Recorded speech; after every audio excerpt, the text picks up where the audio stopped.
Interesting बात यह है कि इस प्रयोगशाला के मुख्य द्वार एंट्रेंस गेट पर ही भगवान शिव की बहुत बड़ी प्रतिमा है और वहां के वैज्ञानिक ये मानते हैं कि भगवान शिव और इस प्रयोगशाला के बीच बहुत बड़ी समानता है जो दो तरीके की है। एक एटम से छोटे और पार्टिकल्स से भी छोटे। एटम के अंदर के सब एटॉमिक पार्टिकल्स यानी कि क्वार्क्स, इलेक्ट्रॉन्स, न्यूट्रिनो, म्यूऑन और ग्लूऑन, ये सब अपने अपने गुणधर्मों के अनुसार इस यूनिवर्स में, इस ब्रह्मांड में कॉस्मिक डांस करते हैं। ये जो पार्टिकल वेव्स फॉर्म में वाइब्रेट करते हैं, इस टर्म को कॉस्मिक डांस ही कहा जाता है और ये डांस इस सैन नाम के पार्टिकल एक्सेलरेटर में वैज्ञानिकों को देखने को भी मिलता है। जब इस पार्टिकल एक्सेलरेटर में प्रोटॉन से प्रोटॉन को करीब करीब प्रकाश की गति से टकराया जाता है, तब उनमें से टकराव से ऐसे कण अलग होते हैं और ये प्रत्येक कण अपने आप में ही नृत्य की भूमिका अदा करता है। भगवान शिव का ये नटराज के स्वरूप में होने वाला नृत्य इसी तरीके से एक कॉस्मिक डांस है। दोस्तों, हमारे इस समस्त ब्रह्मांड में करीब 300 टाइप के बेशुमार पार्टिकल्स हैं और इन्हीं सूक्ष्म पार्टिकल्स के द्वारा आप जो भी कुछ देख रहे हैं वो यानी कि इस समस्त ब्रह्मांड का, इस कॉस्मो का सर्जन हुआ है। और इस ब्रह्मांड का सर्जन कब होगा और विनाश कब होगा, उसकी नियति तय करने वाले भी भगवान नटराज ही है। और भारतीय ग्रंथों में कहा जाता है कि उन्हीं के तांडव से इस ब्रह्मांड की उत्पत्ति हुई और उसी तांडव से इसका विनाश भी होगा। दोस्तों, विज्ञान को धर्म के साथ आपस में जोड़ना ये थोड़ा ऑड लग सकता है, पर फ्रेंड्स वास्तव में ऐसा नहीं है, क्योंकि एक बार सर एल्बर्ट आइंस्टाइन ने कहा था कि science without religion is lame and religion without science is blind.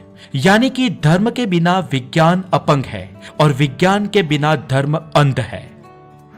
दोस्तों, कॉस्मोलॉजी यानी कि ब्रह्मांड शास्त्र को छूने वाली हिंदू शास्त्रों में एक बात और भी है कि हिंदू धर्म और कॉस्मोलॉजी अति व्यापित है, यानी कि जिसके कारण उन दोनों का क्षेत्र आपस में ओवरलैप होता है और इन दोनों के बीच कोई खास भेद रेखा नहीं है और इसीलिए इन दोनों को अलग नहीं किया जा सकता है। दोस्तों, यहाँ पर बता दूं कि सिर्फ हिंदू धर्म में ही कॉस्मोलॉजी के बारे में नहीं कहा गया है। हमारे अलावा भी कई सारे और धर्म, जो धर्म कॉस्मोलॉजी के अनुरूप थे, या यूं कहे कि जो कॉस्मोलॉजी उन धर्मों के अनुरूप थी, ऐसी सभ्यताएं भी इस पृथ्वी पर हुई है, जैसे कि बेबीलोन, सुमेर, टाहिती, पोलिनेशियन, जैन, माया और हिंदू। इसलिए दोस्तों, इस बारे में हिंदू धर्म एकमात्र अपवाद नहीं है और इन सभी सभ्यताएं और सभी संप्रदायों ने ब्रह्मांड के अंत की अवधारणाओं को हजारों साल पहले ही समझ लिया था। इन सभी सभ्यताओं ने अपने ब्रह्मांड शास्त्र में खासकर ब्रह्मांड के आरंभ और अंत अथवा तो अनंत पर ही फोकस किया है। और तीसरी थियरी कहती है कि ब्रह्मांड बिग बैंग से पैदा हुआ, इसके बाद इसका विस्तार हुआ और बिग क्रंच के द्वारा इसका अंत भी हो जाएगा। पर यहाँ पर बात का अंत नहीं हो जाएगा, क्योंकि ब्रह्मांड में अणु और एनर्जी स्टैटिक है। इनका एक दूसरे में परिवर्तन तो हो सकता है, पर संपूर्ण अंत नहीं हो सकता है और इसीलिए उन बेसिक मटेरियल से फिर से बिग बैंग होगा, इसके बाद फिर से बिग क्रंच और वापस फिर से बिग बैंग होगा। यानी कि ब्रह्मांड का भी जन्म होता है, उसका अंत होता है, वापस जन्म और वापस अंत, और ये चक्र हमेशा चलता रहेगा। ये एक पुनर्जन्म जैसी थियरी लगती है। इस थियरी के अनुसार भूतकाल में असंख्य बार ब्रह्मांड का जन्म हो चुका है और भविष्य में भी असंख्य बार इसका जन्म होगा। शॉर्ट में, ब्रह्मांड हमेशा के लिए फैलता ही जाएगा ऐसा नहीं है। बिग क्रंच के साथ इसका अंत भी होगा और वापस बिग बैंग भी होगा। ये हिंदू कॉस्मोलॉजी या यूं कहिए कि इंडियन कॉस्मोलॉजी कहती है। दोस्तों, एक बार अमेरिका के विख्यात खगोल शास्त्री कार्ल सेगा को कार्नेल यूनिवर्सिटी के एक स्टूडेंट ने प्रश्न किया था कि ब्रह्मांड के आरंभ और अंत के बारे में हमेशा हमारे मन में कंफ्यूजन रहती है, इसका निराकरण क्या है। तब उस स्टूडेंट को कार्ल सेगा ने जवाब दिया कि इंडियन हिंदू कॉस्मोलॉजी पढ़ लो।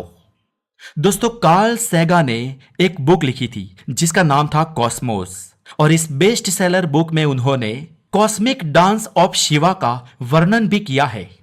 और इस एस्ट्रोनॉमिकल बुक में उन्होंने यह भी कहा है कि ब्रह्मांड के जन्म का और मृत्यु का यह दौर लगातार चालू ही रहेगा। दोस्तों, हिंदू कॉस्मोलॉजी के अनुरूप ब्रह्मांड के अंत के बारे में ये जो थियरी कार्ल सेगा मानते हैं, वो सिर्फ वो अकेले वैज्ञानिक ही नहीं है जो इसे मानते हो, लेकिन ज्यादातर वैज्ञानिक ब्रह्मांड के अंत के बारे में इसी थियरी से ताल्लुक रखते हैं। तो ऋषि वेद व्यास ने ब्रह्मांड सूत्र नाम की किताब को लिखा था, और इस किताब के दूसरे सूत्र में उन्होंने लिखा है कि ब्रह्मांड की उत्पत्ति, लय और उसकी स्थिति भगवान ब्रह्मा के अधीन है। इस ब्रह्मांड का विस्तार भगवान शिव के कहने पर ब्रह्मा ने ही किया है। यह ब्रह्मांड और उसकी संपूर्ण एनर्जी वेव फॉर्म में है, और शिव के तांडव में से यह वेव पैदा हुई है। और फिर चतुर्मुखी देव ऐसे ब्रह्मा ने चारों दिशा में इस ब्रह्मांड को फैलाया है। और ब्रह्मांड की इस उत्पत्ति के बाद भगवान शिव अपनी समाधि में लीन हो गए हैं। अब ब्रह्मांड की आज की स्थिति क्या है? तो आज भी यह ब्रह्मांड लगातार फैल रहा है। आकाशगंगाएं एक दूसरे से दूर जा रही है, जैसे कोई गुब्बारा फूले और उस पर लगे डॉट्स एक दूसरे से दूर जाते हो।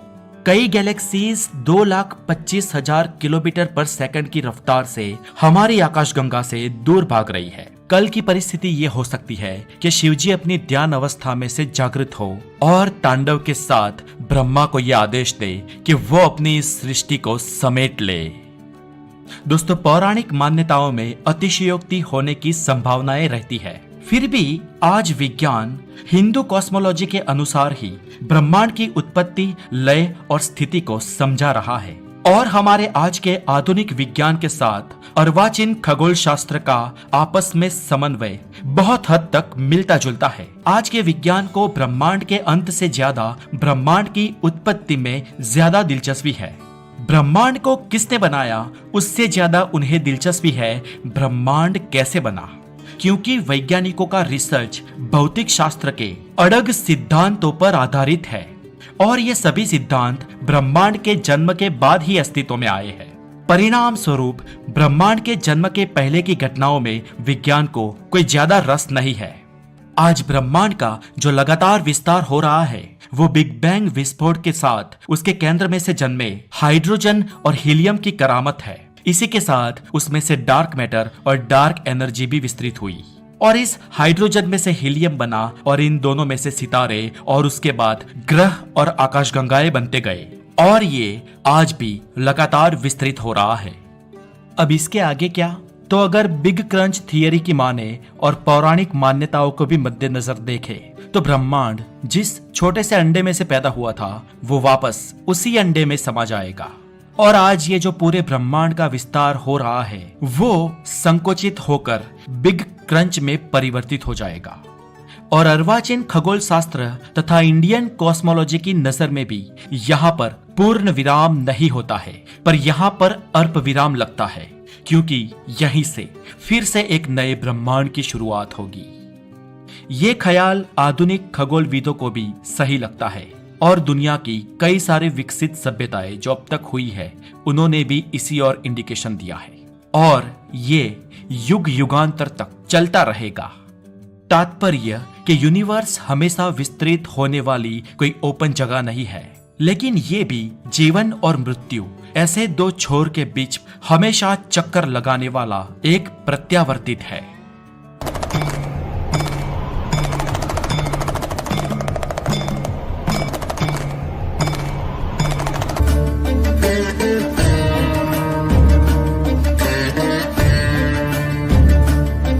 जो ये ड्रामा का प्लान अनुसार मिला है,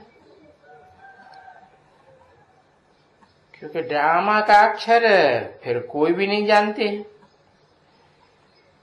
ये बेहद का 5000 वर्ष का ड्रामा हूबहू रिपीट होता है। कहते हैं ना, history geography repeats itself. World की हिस्ट्री है, तो फिर उनको ड्रामा तो जरूर कहेंगे, बेहद का ड्रामा कहेंगे, और रिपीट भी एक्यूरेट होता है। क्षण क्षण एक्यूरेट रिपीट होता है ना। और जो दुनिया में ड्रामा खेलते हैं, ड्रामाबाजी, वो भी एक्यूरेट रिपीट करते हैं ना बच्चे। तो ये है बेहद का ड्रामा, सो तो और ही एक्यूरेट होगा, क्योंकि मनुष्यों के बनाए हुए उसमें तो रद्दोबदल हो सकती है? पार्टधारी हैं वो भी चेंज हो सकते हैं कि नहीं? और बच्चे क्या कि ये बेहद का ड्रामा है, इसमें तो कुछ भी रद्दोबदल नहीं हो सकती। और ये चक्कर ज्यों का त्यों फिरता रहता है।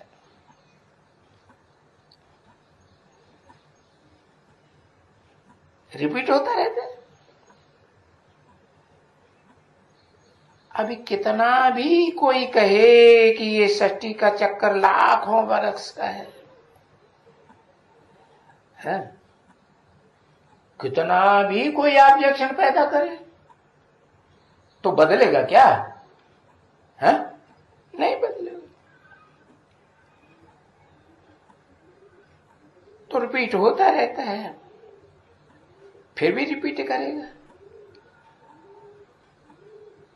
तो लाखों बरस में भी जो एक्टर्स होंगे ना इनमें, वो भी तो फिर भी अगले कर्म में ऐसे ही होंगे ना।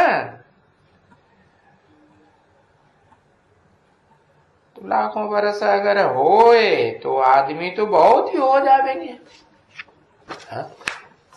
अभी देखो, अभी देश देश में क्या करते रहते हैं? फैमिली प्लानिंग करते हैं ना। क्यों? जनसंख्या बहुत बढ़ गई ना। तो तुम बच्चे तो जानते हो, 5000 वर्ष के बेहद ड्रामा में तो इतनी जनसंख्या हो गई है कि हर देश में वो परिवार नियोजन लागू हुआ पड़ा है ना। फिर अगर लाखों वर्ष ये सृष्टि हो तो लाखों वर्ष अगर कोई बैठ करके सेंसेस ले, आदमशुमारी करें, तो वो तो फिर कोई करे ही नहीं सकते। अभी भी तो एक्यूरेट नहीं कर सकते हैं, कभी भी नहीं कर सकेंगे।